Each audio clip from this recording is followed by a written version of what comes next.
नमस्कार मित्रांनो, trading psychology part 44 मध्ये तुमच्या सर्वांचं स्वागत आहे. मित्रांनो, तुमच्यासोबत असं होतं का लॉस व्हायला लागला की एकसारखा होतो पण प्रॉफिट एकसारखा का होत नाही हा तुम्हाला प्रश्न पडतो. मग लॉसेस व्हायला लागला की मार्केट सोडावं हा मनामध्ये विचार येतो आणि तुम्ही मार्केट सोडता. परंतु लॉस का होतो याचं रिझन तुम्ही कधी शोधलं नाही. मित्रांनो, लॉस होण्यामागचं कारण आपलं ब्रेन पण असू शकतं. आपली ब्रेनची रेटिक्युलर ऍक्टिव्ह सिस्टीम पण असू शकते. आपली रेटिक्युलर ऍक्टिव्ह सिस्टीम असते ती काय काम करते, आपल्याला फोकस आहे ना तो वाढवते. बघा, जर एखादी गाडी जर तुम्हाला घ्यायची असेल, जर एखादी गाडी तुम्हाला आवडली असेल तर तीच गाडी तुम्हाला रस्त्यानं दिसते. बाकीच्या गाड्या जाताना दिसतात का? नाही. जी तुम्हाला आवडते तीच दिसते. लॉस बाबतीत पण तेच होतं. एकदा लॉस झाला की आपण ग बसतो का? नाही. आपण काय करतो? रिव्हेंज ट्रेडिंग करतो. रिव्हेंज ट्रेडिंगचं रूपांतर ओव्हर ट्रेडिंग मध्ये होतं आणि ह्यानं काय होतं, आपल्या रेटिक्युलर ऍक्टिव्ह सिस्टीम ट्रिगर होते. मग आता काय होतं, आपल्या ब्रेनला सवय लागते की त्याच गोष्टीवर फोकस करायचं.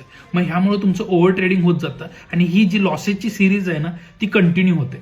मग त्यानंतर एक ब्रेनमध्ये काय होते, हाईप निर्माण होते की बाबा आता ट्रेडिंग करणं चुकीचं आहे, माझ्याकडनं लॉसेसच होतात. आपण ह्या गोष्टीचा अभ्यास करत नाही की बाबा माझा सेटअप चुकीचा होता का, माझं ट्रेड घेतल्यानंतर सायकोलॉजी चुकली का, मी कुठं चुकलो, मी पॅनिक कुठं झालो याचा आपण विचार करत नाही. आपण फक्त रेटिक्युलर ऍक्टिव्ह सिस्टीम ऍक्टिव्ह झाल्यामुळे काय होतंय की आपल्याला फक्त लॉसच दिसतो. त्यामुळे बाकीच्या चांगल्या गोष्टी आपल्याला दिसणं निघून जातं आणि ह्यामुळं बरेच लोक लॉसमध्ये आहेत. आता मित्रांनो, हे सायंटिफिक आहे, फक्त तुम्हाला विचार करणं खूप गरजेचं आहे. आपण काय करतो की लॉस झाला लॉस झाला लॉस झाला हे मनामध्ये सांगतो. आपल्या सबकॉन्शियस लेवलला ते सेव्ह होतं, आपली रेटिक्युलर ऍक्टिव्ह सिस्टीम ऑन होते आणि आपल्याला फक्त लॉसच दिसत जातो. म्हणजे लॉस होण्यामागचं रिझन दिसत नाही, फक्त आपल्याला लॉसच दिसतो. आपला हायपर फोकस लॉसवर होतो, त्यामुळे कन्सिस्टन्स लॉसच चालू होतो.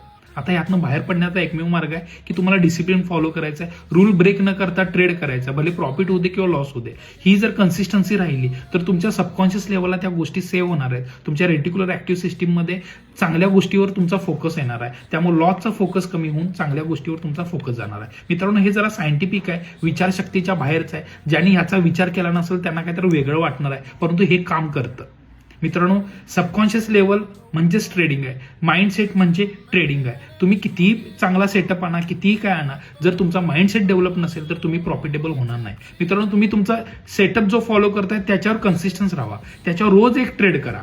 प्रॉफिट होते लॉस होते, सलग 20 ते 30 ट्रेड करा. कॉन्फिडन्स लेवल येणार आहे, ती कॉन्फिडन्स लेवल तुमचं प्रॉफिट हळूहळू ऑटोमॅटिक मॅक्झिमाइज करणार आहे. लक्षात ठेवा, हा रूल फॉलो करा. RAS काम करतंय आणि त्याला तुम्हाला कन्वर्ट करायचं आहे, लूपमधनं बाहेर पाडायचं आहे. Thank you so much.